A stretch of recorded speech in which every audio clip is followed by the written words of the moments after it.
Bismillahirrahmanirrahim. Assalamualaikum warahmatullahi wabarakatuh. Innal hamdalillah nahmaduhu wa nasta'inuhu wa nastaghfiruh wa na'udzu billahi min shururi anfusina wa min sayyiati a'malina. May yahdihillahu fala mudilla lahu wa may yudlil fala hadiya lahu. أشهد أن لا إله إلا الله وحده لا شريك له وأشهد أن محمدا عبده ورسوله لا نبي بعده اللهم فصل وسلم وبارك على هذا النبي الكريم وعلى آله وأصحابه أجمعين أما بعد. Hadirin Bapak Ibu jamaah Maghrib Masjid Al-Muhajirin yang dimuliakan Allah, masih dalam suasana Syawal, saya mengucapkan minal aidin wal faizin, potongan dari doa yang lengkapnya berbunyi Allahumma ja'alna minal aidin wal faizin. Ya Allah, jadikanlah kami orang-orang yang minal aidin, kembali. Dalam tasawuf, kembali yang dimaksud itu adalah kembali kepada kesucian diri. Kita datang dari Allah dalam keadaan suci. Kita datang dari Allah dalam keadaan bersih. Kembali itu berarti kembali kepada keadaan semula yang bersih dan suci. Wal faizin adalah doa kita yang kedua. Semoga Allah menjadikan kita orang-orang yang memperoleh kemenangan. Kalau kita buka dalam Al-Quran tentang faizin, fauz, al-fauz, fauzan azima, kata-kata ini banyak dalam Al-Quran. Maka kita akan dapatkan pemahaman di situ bahwa ternyata orang-orang yang faizin itu adalah orang yang sukses dan berhasil mendapatkan surganya Allah. Maka permohonan kita setelah selesai melaksanakan Ramadan adalah semoga Allah menjadikan kita orang-orang yang kembali bersih, kembali suci, kembali seperti ketika kita datang dari Allah. Dan yang kedua, kita mohon kepada Allah, semoga kitalah orang yang mendapatkan kemenangan surganya Allah. Itulah doa kita. Lalu kemudian Nabi ajarkan kita doa yang berikutnya, taqabbalallahu minna wa minkum. Semoga Allah menerima ibadah-ibadah kita, amal-amal kita, kebaikan-kebaikan kita. Itu yang saya sampaikan di awal pertemuan ini. Yang kedua, materi kita masih tentang tasawuf, tetapi saya ingin kita sedikit beralih tema. Kalau selama ini tema kita adalah mengenal diri, saya mau ambil tema sedikit yang agak berbeda tentang taqarrub. Ini masih ada hubungannya dengan Ramadan dan Syawal sebetulnya. Kita ambil momen ini. Taqarrub itu secara bahasa artinya mendekatkan diri. Dari kata al-qurb, dari kata aqriba yang berarti dekat atau mendekat. Secara bahasa, taqarrub itu bisa bermakna talabul qurbi.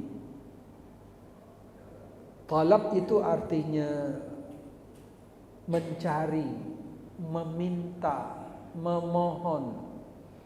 Jadi talabul qurbi artinya mencari, memohon, melakukan upaya untuk mendekatkan diri. Kepada siapa kita mendekatkan diri? Tentu kepada Allah Subhanahu wa ta'ala. Dan dalam tasawuf, kedekatan kepada Allah itu adalah kebahagiaan tertinggi, sehingga dia tidak mungkin bisa disandingkan dengan kesenangan apapun. Barangkali kita pernah menyatakan di sini bahwa ada perbedaan yang mendasar antara kebahagiaan dengan kesenangan. Kalau ada orang yang mengatakan dia bahagia, tetapi itu berhubungan dengan harta, itu berhubungan dengan pencapaian duniawinya, dengan pangkatnya, dengan kedudukannya, lalu dia bilang saya sekarang bahagia. Saya ingin katakan bahwa dia sebetulnya belum bahagia. Dia bukan bahagia, tapi dia hanya mendapatkan kesenangan. Kenapa kita berani mengatakan begitu? Karena ternyata kebahagiaan itu tidak berhubungan dengan benda. Kebahagiaan itu tidak terkait dengan harta kekayaan. Kebahagiaan itu tidak terkait dengan pencapaian duniawi. Kebahagiaan itu ada ketika kita sedang mendekatkan diri kepada Allah. Maka orang yang sholat sunat 2 rakaat, boleh jadi, saya tidak mengatakan pasti, boleh jadi dia akan mendapatkan kebahagiaan. Padahal di situ tidak ada harta, tidak ada benda, tidak ada pencapaian duniawi di situ. Boleh jadi orang yang membaca Quran dengan tilawahnya, dengan tadarusnya, 1 lembar, 2 lembar, dia temukan kebahagiaan di situ. Tapi kalau ada orang yang mengatakan alhamdulillah cucu saya sudah lahir, bahagia saya. Bahagiakah dia? Tidak. Dia bukan bahagia. Tapi dia senang. Loh, emang beda? Beda. Kebahagiaan itu sekali dia melekat, maka dia akan menempel sepanjang waktu. Kalau kita pernah merasakan kebahagiaan, lalu kebahagiaan itu hilang dalam waktu yang lama, kita akan rindu dengan kebahagiaan itu. Saya kasih contoh, Bapak Ibu yang sudah pernah merasakan bahagia di depan Ka'bah. Saya sebut itu bahagia namanya. Pernah merasakan itu? Pernahlah. Kita tuh nggak tahu apa-apa kok tiba-tiba di depan Ka'bah kita itu terdiam, menangis, tercenung. Begitu pulang kita rindu kebahagiaan itu. Kita sanggup keluarkan harta benda untuk dapatkan kebahagiaan. Beda dengan kesenangan. Kesenangan itu justru kita berusaha untuk mendapatkan harta benda. Tapi kebahagiaan kita keluarkan harta benda untuk mendapatkan bahagia. Bahkan belum pulang kita dari Mekah, kita sudah menyatakan kerinduan. Doa kita, ya Allah, panggil aku kembali, datang kembali. Apa itu namanya? Itulah kebahagiaan. Dan taqarrub itu adalah upaya seseorang untuk mendapatkan kebahagiaan tertinggi. Karena tidak ada kebahagiaan yang lebih tinggi kecuali ketika seseorang mendapatkan kedekatan tertentu kepada Allah. Dan itulah yang kita lakukan sebulan Ramadan. Mulai kita bangun. Saya tidak tahu apa kebiasaan Bapak dan Ibu. Setelah bangun melakukan apa? Langsung sahur kah? Langsung sholat sunnah kah? Langsung kemudian duduk tilawah membaca Quran? Wallahu a'lam. Tapi apapun kegiatan yang kita lakukan sejak kita mulai bangun sampai kemudian kita tidur lagi, semua proses yang kita lakukan itu hanya dengan satu tujuan. Apa itu? Mendekatkan diri kepada Allah. Nanti dalam tasawuf kita akan dapatkan ada perbedaan antara pemahaman dalam tasawuf dengan pemahaman di luar tasawuf. Pemahaman di dalam tasawuf, mendekatkan diri kepada Allah itu tidak punya tendensi apa-apa. Tidak pamrih. Kalau dalam bahasa agamanya disebut ikhlas.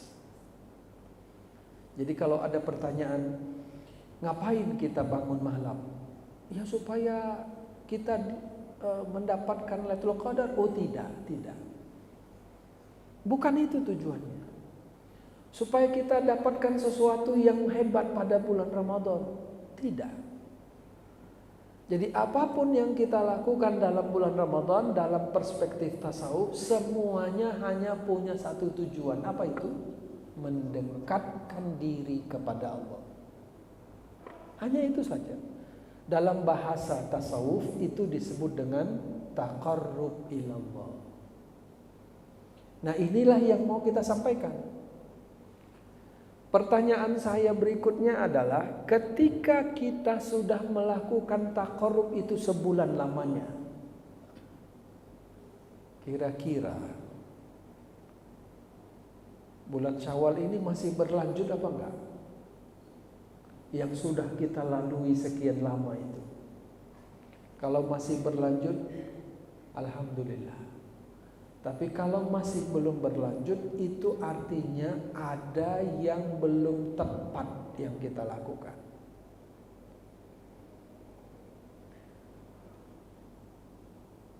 Ada pertanyaan berikutnya begini. Kalau taqarrub itu artinya mendekatkan diri kepada Allah, maka pertanyaannya, kenapa harus ada istilah mendekat? Kira-kira kalau ada istilah mendekat itu artinya apa? Itu artinya sebelum mendekat dia jauh. Maka setiap kali ada istilah mendekatkan diri berarti dia sedang jauh. Kalau orang mendekatkan diri kepada Allah, pertanyaannya Allah jauh apa Allah dekat? Kalau Allah jauh, wajar kalau kita mendekatkan diri. Tapi kalau Allah dekat, apa pentingnya istilah mendekatkan diri? Begini, saya mau cari analogi sederhana. Di depan saya ada gelas. Gelas ini dekat dengan saya. Dan secara otomatis saya juga dekat dengan gelas ini. Bapak Ibu, kita berjarak ini mungkin sekian meter. Dibandingkan dengan gelas, saya jauh dengan Bapak. Saya jauh dengan Ibu yang di belakang. Maka secara otomatis Bapak Ibu juga jauh dari saya. Sekarang kita analogikan itu dengan kedekatan kepada Allah. Pertanyaannya, apakah Allah itu dekat atau Allah itu jauh? Atau seperti lagunya Bimbo. Apa lagunya?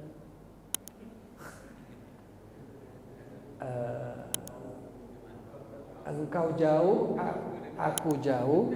Engkau dekat, aku dekat. Itu ya? Iya.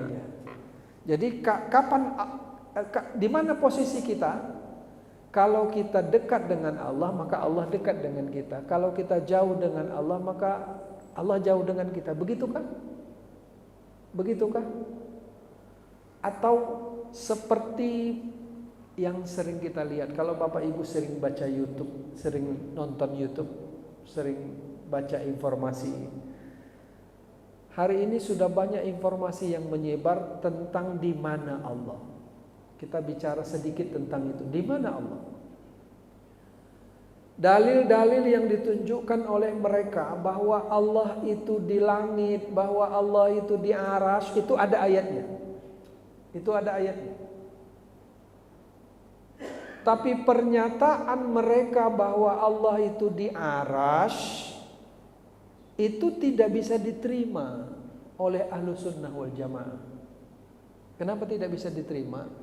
Karena konsep mereka Allah itu di arsy, duduk di arsy, padahal ada pernyataan yang sangat penting untuk dipahami, bahwa pertanyaannya adalah apakah Allah membutuhkan, memerlukan makhluknya? Jawabannya tidak. Apakah Allah perlu dengan makhluknya? Jawabannya tidak. Apakah Allah mengambil tempat? Jawabannya tidak. Kalau ada yang mengatakan bahwa Allah itu di arsy, lalu kemudian seolah-olah memang Allah duduk di sana, itu artinya Allah mengambil tempat di sana, itu tidak bisa diterima oleh Ahlussunnah wal Jamaah. Lalu kalau ada yang mengatakan bahwa bukankah seorang budak perempuan yang ditanya oleh Rasul di mana Allah, dia katakan fis sama, di langit. Itu artinya Allah di langit. Kalau ada kemudian yang mengatakan bukankah Nabi Muhammad SAW itu mi'rajnya ke langit, itu artinya Allah di langit. Ini pernyataan ini itu bisa dibantah dengan sekian ayat yang lain. Saya tanya Bapak Ibu, Nabi Musa alaihissalam ketika dia ingin berdialog dengan Allah, dia kemana? Dia ke Tursina, Bukit Tursina. Kalau Nabi Musa dialog dengan Allah di Bukit Tursina, maka ayat yang menceritakan dialognya Nabi Musa dengan Allah itu seolah-olah menyatakan bahwa Allah itu di Tursina, bukan di langit. Lalu kalau kita ambil ayat yang lain, setelah Nabi Ibrahim alaihissalam meletakkan istri dan anaknya Hajar dan Ismail di mana? Di lembah Bakkah. Tidak ada satu orang pun manusia di situ. Lalu kemudian dia ditanya, engkau mau kemana? Meninggalkan anak dan istrimu di tempat yang kering korontang ini, mau kemana? Nabi Ibrahim mengatakan, inni zahibun ila rabbi. Aku menuju Tuhanku. Aku pergi menuju Tuhanku. Inni zahibun ila rabbi. Sayahdi, semoga dia memberikan petunjuk kepadaku. Sayahdi. Kalau baca riwayat, ketika meninggalkan Mekah, kemana Nabi Ibrahim? Ke Palestina. Ketika kita pahami ayat ini, berarti Tuhan itu di mana? Di Palestina.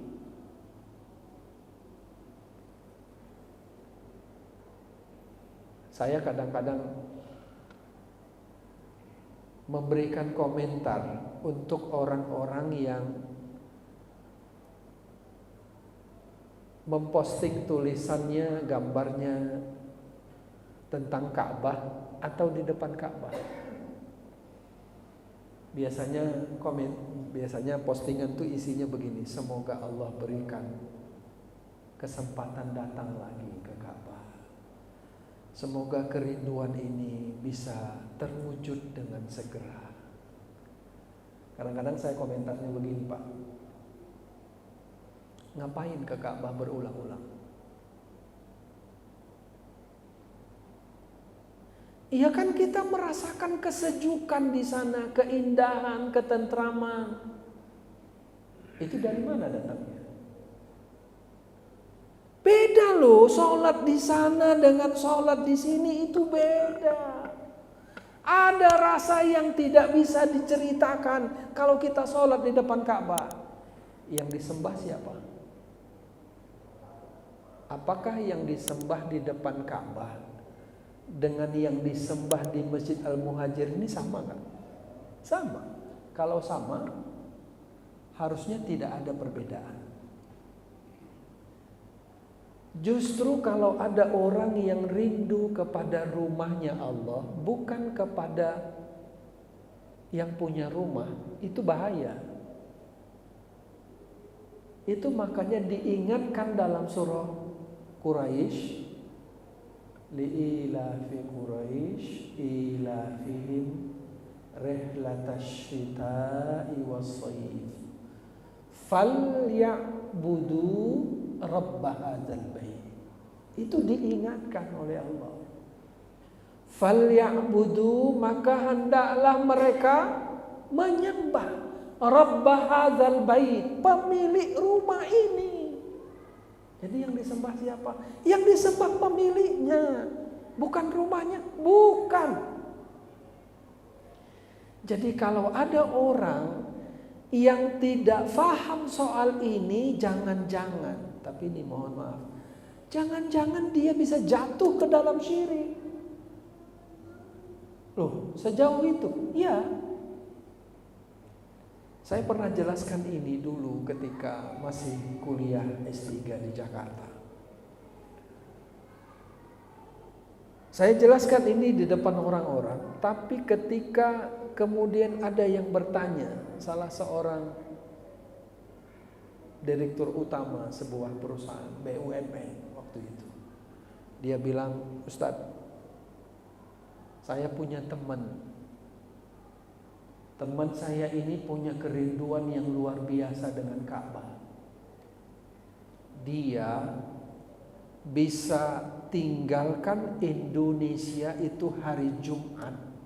Nanti dia kembali ke Indonesia hari Minggu. Ngapain? Ke sana. Hanya untuk sujud di depan Ka'bah. Paling lambat dia pulang Senin, paling lambat. Tapi biasanya Minggu sudah kembali dia ke Indonesia. Jadi hampir full satu hari, Sabtu itu dia berada di Makkah. Dan itu dia lakukan hampir setiap minggu. Kalau ditanya, kenapa Bapak lakukan itu? Jangan tanya uangnya.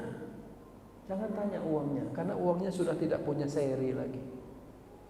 Katanya, mungkin kalian tidak tahu betapa bahagianya orang kalau sudah berada di depan Ka'bah. Tapi saya katakan begini, orang kalau dia merasakan sesuatu di depan Ka'bah dan sesuatu itu tidak bisa dia bawa pulang. Saya ulang. Kalau orang merasakan sesuatu di depan Ka'bah, apa itu ketenangan, ketentraman, kekhusyuan itu di depan Ka'bah. Dan itu tidak bisa dia bawa pulang, itu artinya dia tidak punya ilmu. Itu namanya pengalaman spiritual sporadis namanya. Dia muncul begitu saja, dia akan hilang begitu saja. Beda dengan orang punya ilmu. Orang punya ilmu itu dia bisa mengulang sesuatu meskipun tempatnya berbeda. Apa contohnya? Kalau seorang ibu bisa masak sayur lodeh di komplek Bumi Asri. Lalu kalau dia pindah komplek, dia masih bisa masak itu enggak? Bisa lah. Kalau nggak bisa itu artinya dia tidak punya ilmu. Kalau orang khusyuk di depan Ka'bah, tapi begitu sholat di Al-Muhajirin, Muhajirin ya. Kalau dia sholatnya khusyuk di sana, di sini tidak. Itu artinya apa? Dia belum punya ilmu tentang khusyuk. Karena setiap orang yang punya ilmu, maka dia bisa mengulangi lagi hal yang sama. Melompati parit 2 meter karena dikejar anjing. Bisa nggak diulangi lagi itu melompati tanpa dikejar anjing? Kalau nggak bisa itu artinya bukan ilmu, itu namanya sporadis. Kita punya ilmu nggak untuk memindahkan sesuatu dari satu tempat ke tempat lain? Saya katakan bahwa setiap orang kalau dia tahu bagaimana cara untuk memindahkan sesuatu, mengulangi sesuatu pada waktu yang berbeda, pada tempat yang berbeda, dia punya ilmu soal itu. Dia punya ilmu soal itu. Tapi kalau tidak, dia rugi. Saya berani mengatakan dia rugi, kenapa? Karena yang dia cari itu semu. Itu tidak melekat. Itu makanya dalam tasawuf tidak ada orang yang bisa mendapatkan kebahagiaan kecuali sesuatu yang dicarinya itu sudah melekat dalam dirinya. Ilmu itu melekat dalam dirinya. Kalau dia nggak melekat, nggak lengket, dia tidak akan dapatkan itu. Tetapi itu masih lebih baik daripada orang yang tidak pernah merasakan sama sekali. Masih lebih baik. Posisi kita di mana? Tergantung kita, tergantung kita. Kembali ke pertanyaan, di mana Allah? Banyak pendapat soal ini.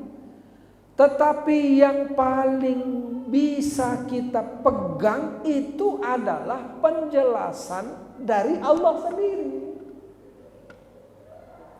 Dan itu yang ada dalam surah Al-Baqarah 186. Bismillahirrahmanirrahim. Wa idza salaka ibadi anni fa inni qarib. Dan apabila hambaku bertanya, hamba-hambaku bertanya kepadamu, wahai Muhammad, sesungguhnya aku dekat. Arti qarib itu apa? Dekat? Oh bukan. Qarib itu artinya sangat dekat. Bukan dekat. Kalau begitu Allah bisa dilihat gak?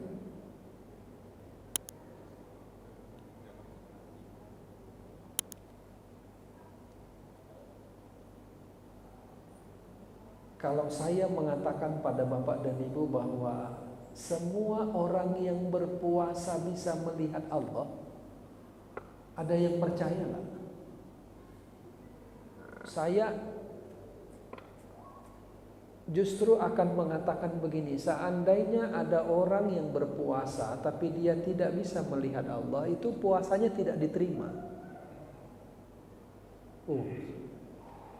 Ekstrim kali ya. Iya, saya bisa memberikan contoh begini.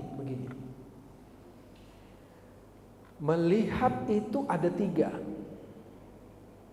Pertama, melihat dengan mata. Yang kedua, melihat dengan fikiran, dengan akal fikiran. Yang ketiga, melihat dengan kolbu. Melihat Allah itu dengan yang mana? Apakah melihat Allah itu bisa dengan mata? Ketika Nabi Musa meminta kepada Allah atas permintaan umatnya, narallaha jahrah, kami ingin melihat Allah dengan mata kepala. Bisa? Tidak. Kenapa tidak? Karena Allah bukan benda. Karena Allah bukan sesuatu yang bersifat fisik. Mata kita ini bisa melihat sesuatu yang bersifat fisik. Tapi saya ingin katakan bahwa mata yang bersifat fisik ini punya kelemahan. Sejago-jagonya, sehebat-hebatnya mata kita itu tidak bisa melihat sesuatu yang terlalu jauh. 1 kilo itu mata kita mungkin masih bisa melihat. Kalau sudah lewat dari 1 kilo, lewat dari 2 kilo, sudah tidak begitu jelas. Itu kan mata anak muda. Kalau mata orang tua, jangankan 1 kilo. Kalau mata yang rabun, jangankan 100 meter, 20 meter aja udah mulai. Kenapa? Karena itu mata fisik. Mata fisik itu tidak bisa melihat terlalu jauh. Atau ketika dia sudah mulai rusak, dia punya batasan untuk melihat. Mata fisik itu jangankan terlalu jauh, yang terlalu dekat pun tidak bisa dilihat. Handphone ini bisa dilihat karena ada jaraknya. Tulisan di dalam handphone ini bisa dilihat kalau ada jaraknya. Kalau sudah rapat, itu sudah tidak ada yang bisa dilihat. Itu artinya tidak bisa terlalu jauh, tidak bisa terlalu dekat. Mata kita juga tidak akan bisa melihat kalau ada penghalangnya. Mata kita tidak akan bisa melihat sesuatu kalau terlalu besar, atau bahkan kalau terlalu kecil. Maka tak seorang pun mampu melihat kuman di dalam tubuhnya sendiri atau di tangannya, meskipun dia seorang dokter, kecuali kalau dia punya alatnya. Kenapa? Karena mata punya kelemahan. Mata punya kelemahan. Karena itu untuk yang pertama, melihat dengan mata, kita mengatakan mustahil bisa melihat Allah. Mustahil. Lalu yang kedua, melihat itu bisa dengan akal, pikiran. Bisakah kita melihat sesuatu, melihat Allah dengan akal pikiran? Saya mau bilang bisa. Saya kasih contohnya. Melihat dengan akal pikiran itu bagaimana? Melihat akal pikiran itu adalah melihat benda, tapi bukan bendanya yang dilihat. Sesuatu di balik benda itu. Di depan mahasiswa saya kasih contoh. Kelas kita ini, saya katakan, kelas kita ini kita keluar kursinya rapi. Kita rapikan, kita bersihkan. 1 jam kemudian kita masuk lagi ke kelas ini. Tiba-tiba kita sudah melihat kelas ini kotor. Kelas ini berantakan kursinya, mejanya. Lalu saya tanya mereka, apa yang kamu lihat? Ya kami lihat kursi. Itu melihat dengan mata. Ya kami lihat berantakan, itu melihat dengan mata. Kalau melihat dengan akal, apa yang dilihat? Yang kita lihat adalah ada orang masuk yang memberantaki, yang mengotori ini. Itu akal kita akan mengatakan begitu. Akal kita akan mengatakan begitu. Nampak enggak orang masuk dengan akal? Nampak enggak? Nampak. Mana nampak? Mata tidak nampak, tapi akal nampak. Dulu kayaknya parit di depan sana, di komplek ini, kayaknya kecil. Kok sekarang sudah besar? Ini pasti airnya itu membuat sendiri jalannya. Itu kalau ada orang yang mengatakan begitu, berarti dia nggak berakal. Pandangan akal kita mengatakan itu pasti ada yang memperbaiki. Pasti ada yang memperbaiki. Jadi mata kita melihat benda, tetapi akal kita melihat sesuatu. Maka saya katakan kepada mahasiswa, itu di luar ada pohon. Coba kalian cek pohon itu, bawa 2 daun yang sama saya. Kalau ada 2 daun yang persis sama, bentuknya, warnanya, tebal tipisnya, nanti saya kasih kalian ongkos pulang. Waktu itu masih bulan Ramadan. Ongkos pulang nanti saya kasih. Berapa ongkos kalian pulang kampung? 300, 400, 500, nanti saya kasih. Tapi bawa 2 daun yang sama. Kira-kira bisa ketemu nggak? Enggak mungkin. Padahal pohonnya sama, tapi daunnya tidak ada yang persis sama. Nampak nggak Allah di situ? Nampak? Nampak. Tapi bukan dengan mata. Melihatnya dengan akal. Maka kalau ada orang yang tidak nampak, tidak bisa melihat Tuhan dengan akalnya, jangan-jangan akalnya bermasalah itu. Saya kasih contoh dengan mahasiswa begini.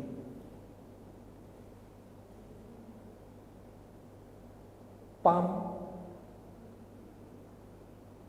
perusahaan air minum Kota Medan, sampai enggak ke komplek Bumi Asri? Sampailah. Semua dapatlah.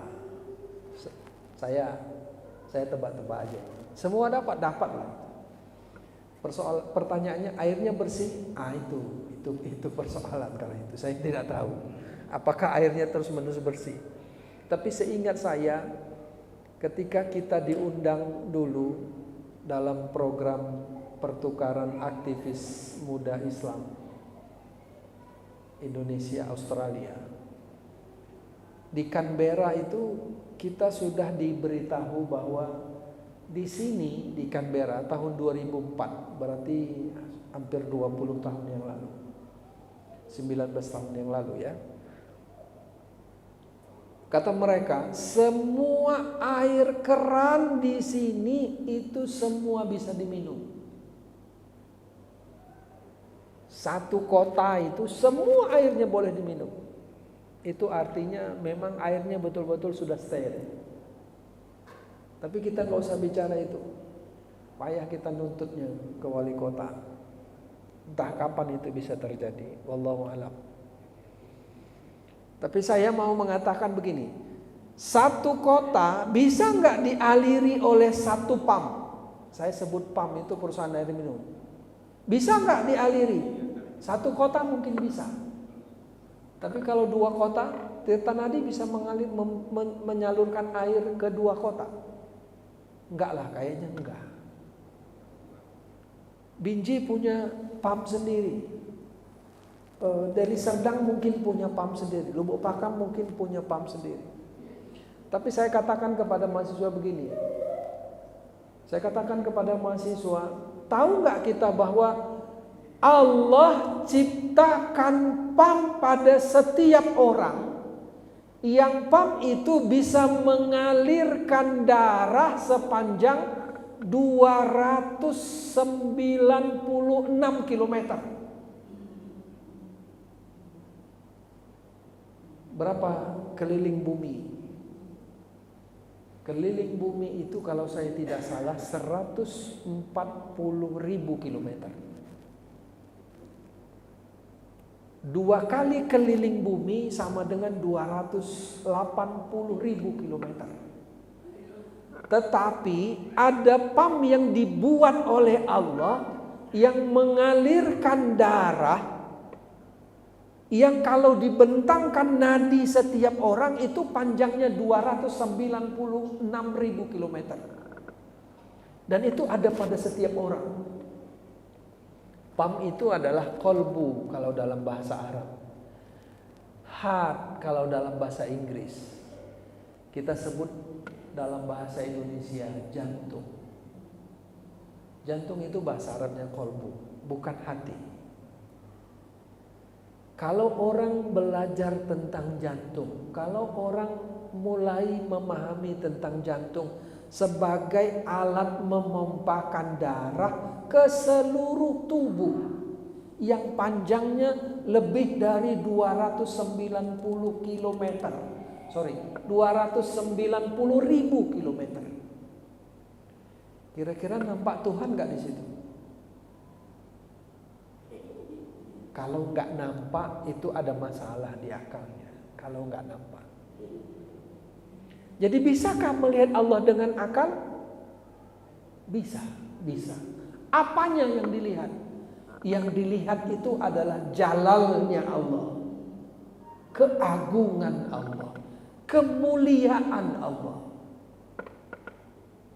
Kalau Allah bisa dilihat, Allah itu jauh apa dekat? Dekat.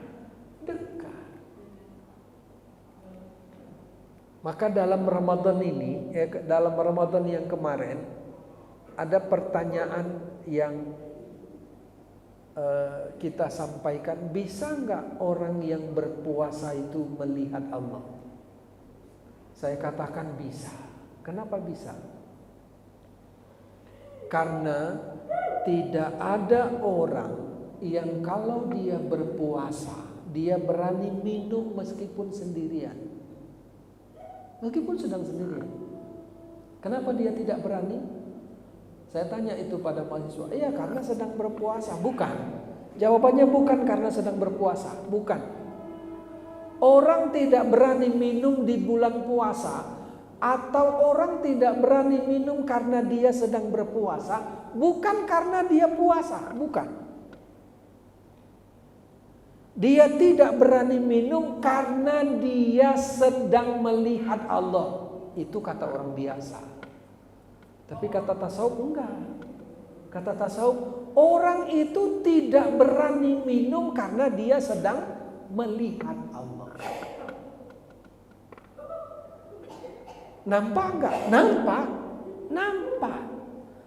Jadi orang yang berpuasa itu dia melihat Allah, tapi bukan dengan matanya, bukan dengan akalnya, melainkan dengan kolbunya. Iman itu di mana? Iman itu tempatnya di kolbu. Maka Allah itu bisa dilihat dengan iman. Allah itu bisa dilihat dengan kolbu.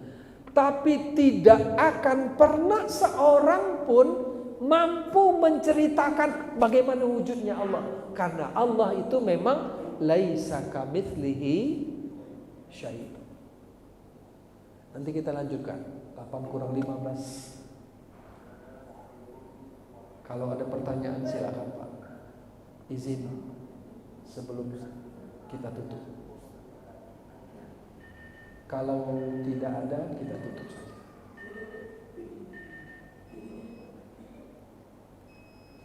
Baik, kita tutup. Nanti kita sambung pada episode kedua tentang taqarrub ini. Mudah-mudahan nanti ada manfaatnya buat kita. Bismillahirrahmanirrahim. Alhamdulillahirabbil alamin. Wassalatu wassalamu ala asyrafil mursalin wa ala alihi wa sahbihi ajma'in. Subhanaka la ilma lana illa ma 'allamtana. Innaka antal alimul hakim. Allahumma inna nas'aluka 'ilman nafi'an wa rizqan wasi'an wa shifaa'an min kulli da'in wa saqam bi rahmatika ya arhamar rahimin. Rabbana atina fid dunya hasanah wa fil akhirati hasanatan wa qina adzaban nar. Wa sallallahu wa sallama alaihi walhamdulillahi rabbil alamin. Taqabbalallahu minkum. Billahi taufiq wal hidayah. Wassalamualaikum warahmatullahi wabarakatuh.